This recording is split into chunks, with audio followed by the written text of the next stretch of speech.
Hey YouTube, this is Dean making another vid. If you like my content, please consider hitting the like button. Also, please consider subscribing, as it is very much appreciated. I wanted to show you the kit I've made up for my King Crown striker. This is an over-the-top kit, and I make no apologies for that. It is a lot larger than you would ever need for it, and the size of it alone probably would be forgo. You'd probably never have to carry it like this, and most flint and steel kits are never going to be this large. I just put this together just not as a lark, but I just put it all together just because I have the stuff on hand, and I think my King Crown deserved what I put in here just to round it out.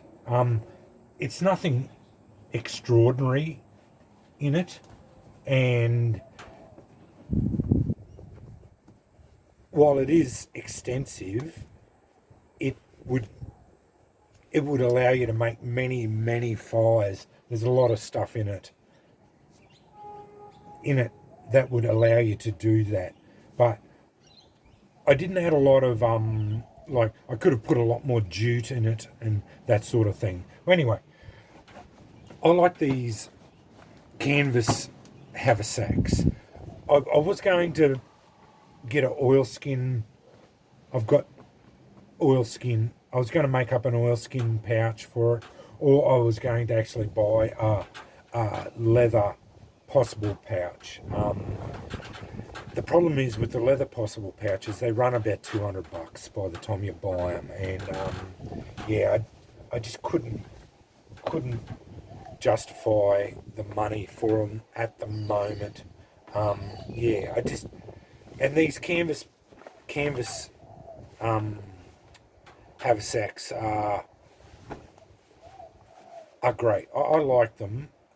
They're not old school, but they're old enough school for me to put everything in it. Anyway, on to the kit. A semi pouch that I made myself. A leather belt pouch that I got from Ironbark. I bought. Beautiful pouch. I'll show that more in a minute.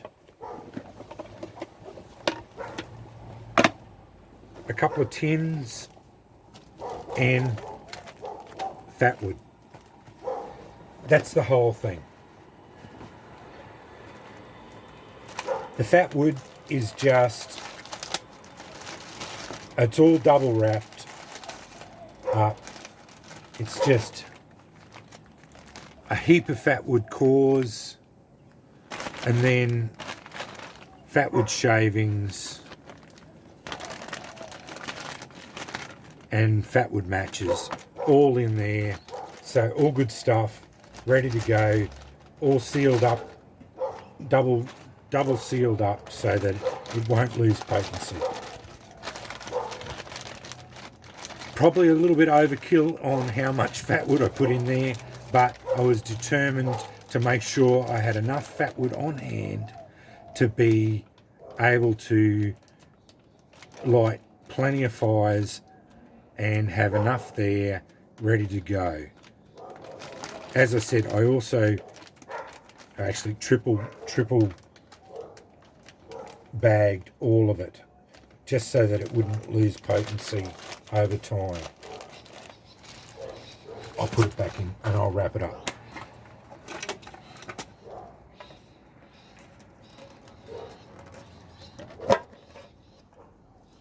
A massive tin of punkwood, charred punkwood, ready to go. This is the good stuff. It's all the really light punkwood. Takes a spark incredibly easy. massive tin of it. Another tin full of char cloth, ready to go. That sets me up enough for char for a heap of time. Tins can be used again, punch a hole in them. I can do char ready to go. This belt pouch, I'm really impressed with Lee's work on here on ironbark knives. This is a little pewter snuff box. That's my magnifying glass. It's a 37mm magnifying lens in there. Got some amadou in the bottom, a little bit of treated lamp wick, all in a little tin, just to keep it all nice and secure. Magnifying glass set, ready to go. My King Crown striker in there as well, and a large piece of flint ready to go. That's what I keep in there.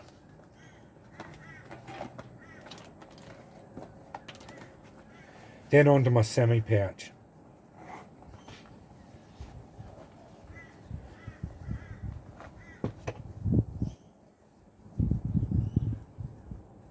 Lamp wick, treated lamp wick, slow match with snuffer.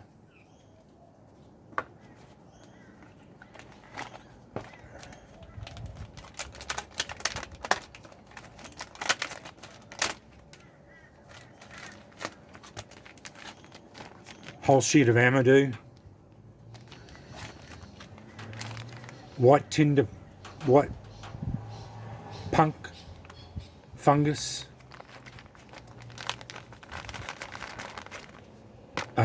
jute, and some more char cloth, just all in there ready to go.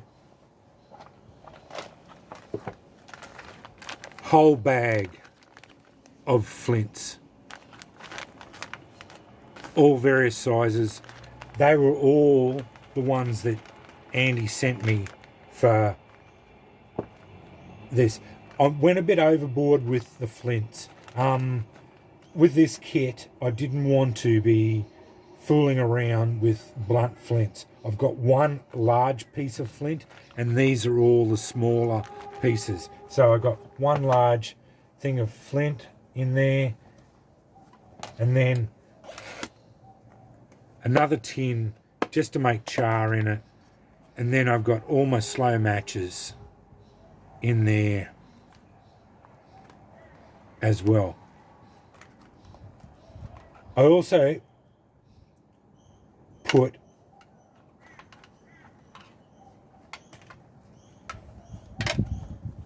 and I'm pretty sure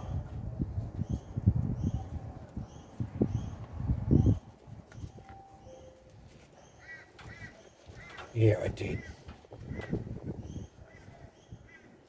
I didn't realise. I'd forgotten I put that in there.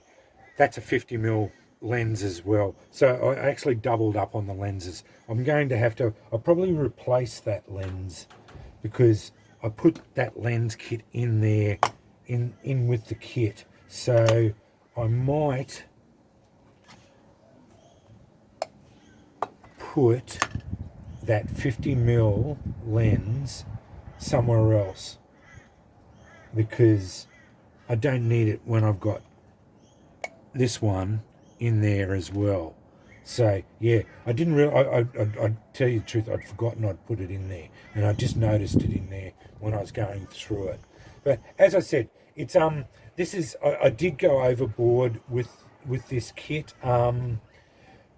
It's more of just me putting together a kit for my King Crown. It's my premium custom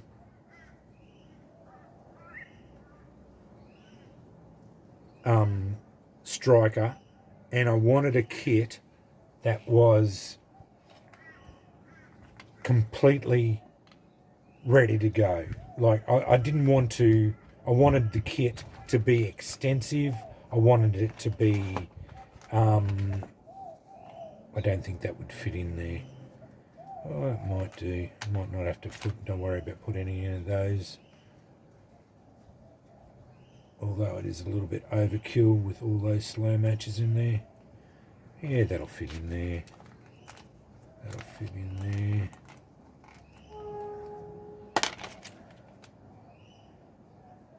Might go in there.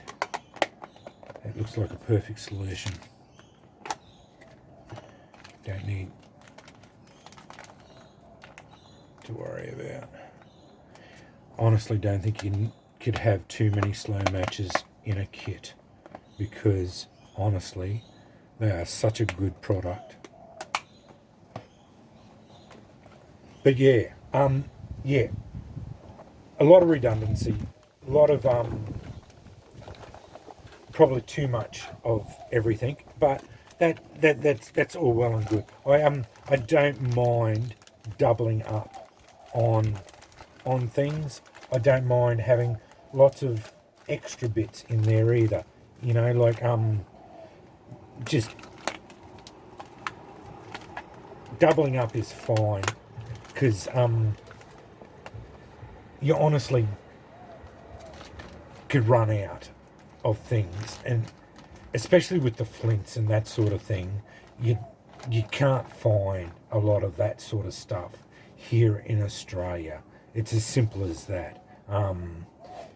It's very difficult to find the likes of flint and that here in Australia. You're just not going to get it. It's as simple as that. You just can't find it. You can find other rocks, and that's fine, but the idea is to make sure you have enough stuff in your kit to not have to worry about being forced to have to go and find it, being stuck without flints, and then having to go and find quartzite or whatever, petrified wood, and not being able to get a fire going. So yeah, that was my thinking. Of course, I've gone overboard, but it is my premium striker, and I wanted my kit to reflect that. Basically, that was why I went a little bit silly, and that's why I put some of the nicest of my pouches and that. Like this pouch here is a beautiful pouch I bought. I used the distressed leather, some of the nicest distressed leather that I could find for that, and yeah, definitely used a heap of punk wood and a heap of char cloth, just extra bits and pieces, a lot of fat wood. But anyway, I just wanted to show you that haversack kit that I've made up for my King Crown striker.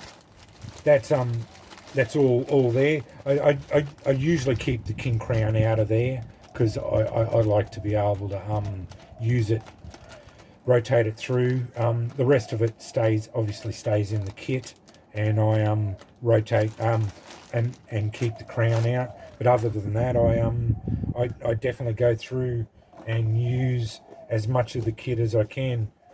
I